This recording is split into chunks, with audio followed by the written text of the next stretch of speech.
Нарекали тебя на... আপনি কি জানেন আপনার সঙ্গে কত বড় স্ক্যাম হতে চলেছে? যদি আপনি জেনে না থাকেন তাহলে অবশ্যই এই ভিডিওটা আপনার জন্য। আমরা অনেক সময় আমাদের সোশ্যাল মিডিয়াতে কন্টেন্ট তৈরি করি আমরা একটু ভাইরাল হওয়ার জন্য অথবা আমরা ফেমাস হওয়ার জন্য অনেক ধরনের কন্টেন্ট তৈরি কিন্তু করে থাকি। কিন্তু দিন শেষে দেখা যায় আমাদের পার্সোনালিটিটা অনেক লো হয়ে যায়। আমি কেন পার্সোনালিটি নিয়ে কথা বলছি অবশ্যই আপনার প্রশ্ন জাগতে পারে। দেখুন, আমরা আমাদের পার্সোনালিটির দ্বারাই কিন্তু সকলের কাছে ফেমাস হই। দিন শেষে আমাদের পার্সোনালিটি যদি না থাকে তাহলে কিভাবে আমরা আমাদের ফেমাস হয়ে আমরা একটু ভালো কিছু করতে পারবো? আমরা কন্টেন্ট ক্রিয়েটর, আমরা কন্টেন্ট তৈরি করি, কিন্তু এই কন্টেন্টের মাধ্যমেই কিন্তু আমাদের পার্সোনালিটিটা অনেক লো হয়ে যায়।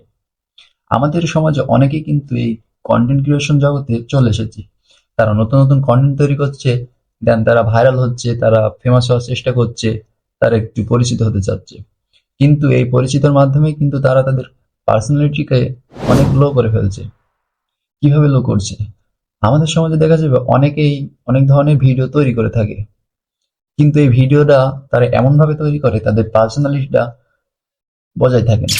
আমরা এই কন্টেন্ট ক্রিয়েটর জগতে আসি কিন্তু একটু মানুষের মাঝে পরিচিত হওয়ার জন্য, কিন্তু যদি আমাদের পার্সোনালিটি না থাকে তাহলে পরিচিত হয়ে কি লাভ? আমাদের সমাজে, আমাদের এলাকায় এমন কিছু কন্টেন্ট ক্রিয়েটর আছে যারা তাদের নিজেদের পার্সোনালিটিকে এমন ভাবে নিচে নামাচ্ছে যেন তাদের পার্সোনালিটি না থেকে তারা অনেক কিছু করতে পারবে।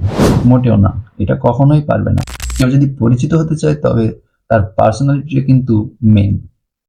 তো আমাদেরকে সবসময় ফোকাস রাখতে হবে পার্সোনালিটির উপর। আমরা যখন কন্টেন্ট তৈরি করব আমাদের অবশ্যই দেখতে হবে কন্টেন্টটা মানসম্মত এবং আমাদের পার্সোনালিটি যেন বজায় রাখে। আমি আজকে কথা বলতে চলেছি আমাদের এলাকার দুইটা কন্টেন্ট ক্রিয়েটরকে নিয়ে। আমি প্রথমেই বলবো আমাদের এলাকার বড় ভাই এসকে সাকলাই মুস্তাককে নিয়ে। তিনি অনেক অনেক কন্টেন্ট তৈরি করে আমাদেরকে বিনোদন দেয়, আমরা সেগুলো দেখি, কিন্তু দিন শেষে